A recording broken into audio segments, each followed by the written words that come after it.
Ready for I said Mark this morning, do a bit of selling. You do something. I said, no, you've been here, they've been here. No, would you want to do this? Yeah, we'll do that. Okay. All right, look, you're very welcome to our live webcast this morning. Looking at, as we do every Thursday morning, looking at the area of organisational change. And this morning we're going to look at a case study, because last week, if you remember, we looked at the whole dynamic that happens after you've done the restructuring. You've gone through your review, you've gone through the communications process, you've gone through the whole area of doing the redundancies, and then after that, then what happens? And so we talked about that last week in general, and we looked at some of the principles. But this morning, in order to tangibilise it, make it, I suppose, as real as we can, we're going to look at a case study. And Mick O'Connell here has got the case study with us. Mick's been working, or had been working on a very large project that I suppose covered nearly everything we've been talking about. So we're going to go through that in some detail. Also, we've got Frank Drum with us here. Frank, as you know, started off life here as a guest, and he's now permanent panel, if we can put it that way. I never left. Never left, Frank, and it's great to have you. And I'm Peter Finnegan, Managing Director of Communicate International. And as we said to you last week, at any stage, obviously, during the programme, if you want to talk to us, you can. Of course, you can work through your computer here by getting onto us and letting us know what you want us to talk about. If you want to bring the discussion in any particular direction, following the webcast, also, and in between times, if you want to get in touch with us, you can, of course, by email as well. We've got a number of kind of queries in last week. Just give you a flavour of what they were, so we can actually deal with them maybe straight away, guys, before we get to the webcast. One that came in basically was an interesting one, because it says, look, change is happening because there's a problem in our organisation, but the best people in the organisation are needed for the business on a day-to-day basis. And how do we manage to do the two things at the one time? So obviously the business has got an issue, they've got to work on the actual business. Somebody reckons it's got to be a fairly transformational change in the organisation. So who does that? I think certainly in my experience, if there are significant changes you need to make, you need to plan for them and provide for them. I think generally it doesn't work if you depend on people who are busy on a day-to-day basis to actually design the change projects as well. So there are two ways I've seen it done. You either set up specific projects with clear deliverables, clear project plans, or you have a separate person or unit completely involved in designing the change. I've seen both of them happening. That's fine, Mick, if you've got a very large organisation, you know, where you can afford to take people out. But if you've got a business, you know, that really has problems and the graphs are going the wrong way, that's why we're having change at all. And the people are needed more or less to man the ship. How are we going to manage to run the business and then run the change at the same time? Well, all I'm saying, I suppose, is that if it's to happen, you have to apply the same discipline to actually designing and implementing the change as you have to managing your business as usual. Because invariably what happens, we speak to people on a day-to-day basis, there's so many things I need to get around to, but I'm not getting around to it. Yeah. And slowly but surely you might be losing ground in terms of your business. Yeah. So it's a common problem. Yeah. I don't know if Frank has any insights on it. Same thing. It happens in every change program I've been involved in. I take Mick's point. You have to, if it's going to happen, you have to design it and put a structure in place. Yeah. So I've seen both ways done as well, but probably in the context of this particular question, I'd hazard to suggest that you have to put a structure in place, probably facilitated from the outside, which says it's going to happen, puts a structure in place to make it happen, and involve those people that you can internally to make it happen. Now, the same thing will always happen in any change program. My experience is that the best people welcome the change and the others resist. They will, Frank, but in terms of actually managing the process, I presume you can get in, obviously, consultants. That's what we do to a large extent, but you do need to have an internal team, irrespective, because consultants can't run it for you. Well, consultants should manage and facilitate the internal team. There should be an internal team, probably with some consultants on it, but certainly if you don't get the buy-in internally and don't involve the people internally, you're not going to get the change anyway.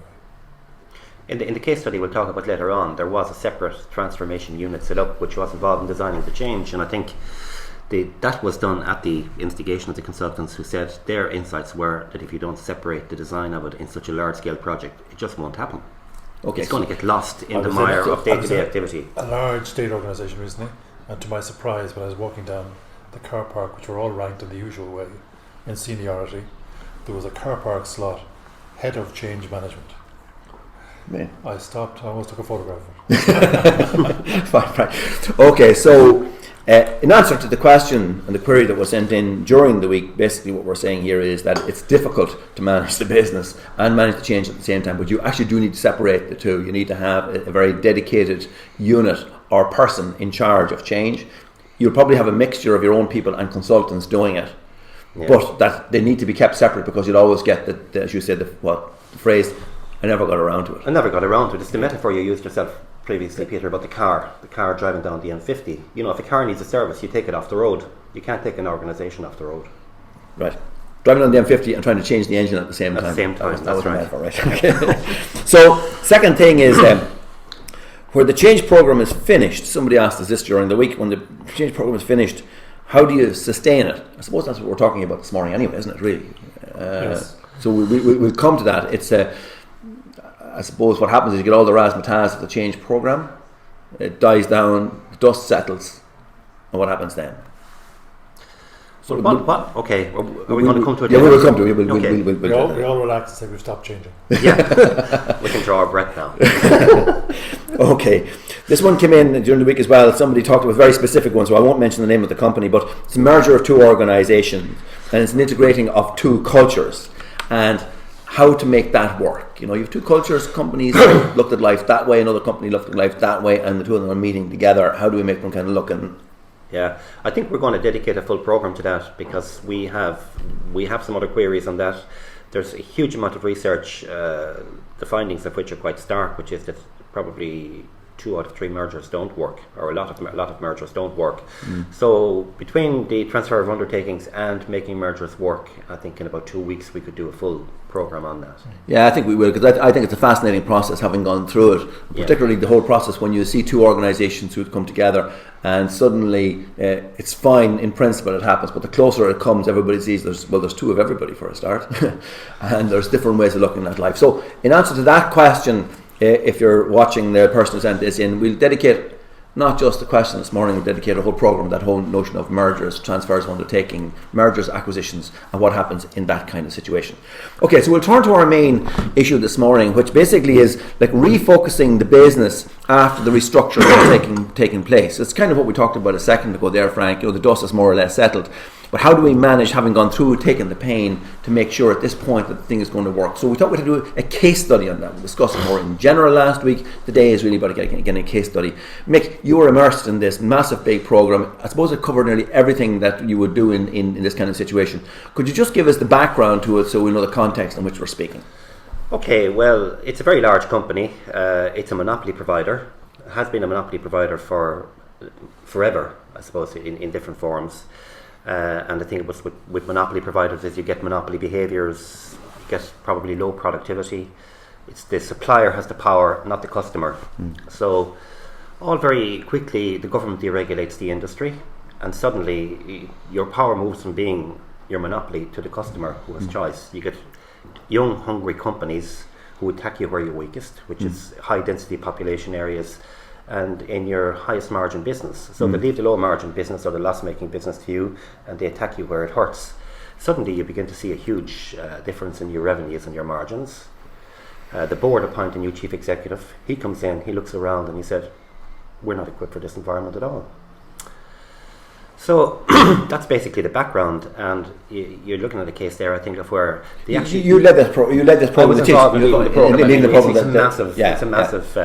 As an employee at the time. As an employee at the time, it's a massive organisation. So I can't say I managed the full program, Peter. That's what's on the CV anyway.